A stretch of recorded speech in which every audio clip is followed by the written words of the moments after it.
One of Trump's election promises was stricter immigration policy, and worries starting to creep in that Trump's return to the U.S. presidency will soon bring forth a mass deportation of illegal migrants.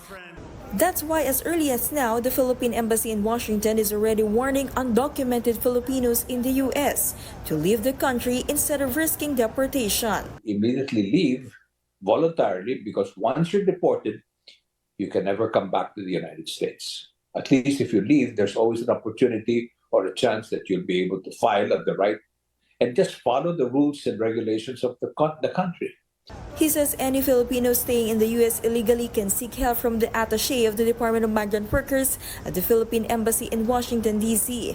But he clarified that the only assistance they can give is to give advice, not help them find a pathway to being legal.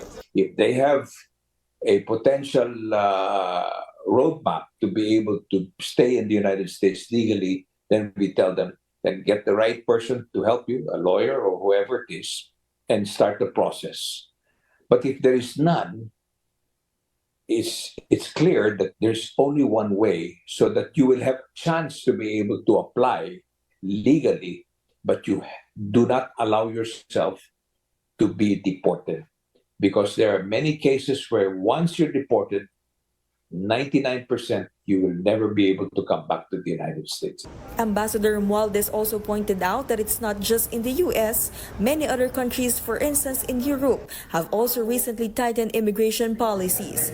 He says information is now shared among authorities, so it's not as easy to be AT&T or tago ng tago anymore. All countries, and it's not only the United States. I understand even Canada right now, the neighboring country, Canada, and other countries as well, are already tightening their borders because the system can no longer take immigrants.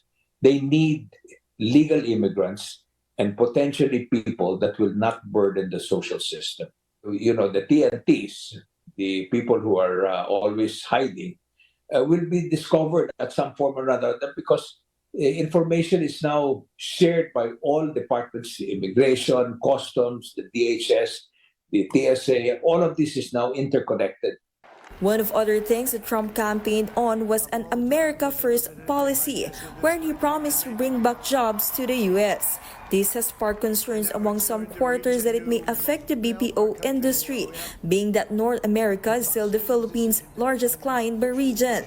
The industry employs nearly 1.9 million nationwide, but the ambassador says BPO shouldn't be affected. I don't think so, because that's already an established fact that call centers are really basically a digital or a part of the an established business that is already being farmed out by many companies, because the Philippines is a central point there.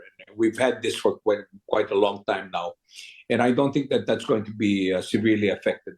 It's really more on the manufacturing side where I think that is being targeted by the incoming administration of President Trump.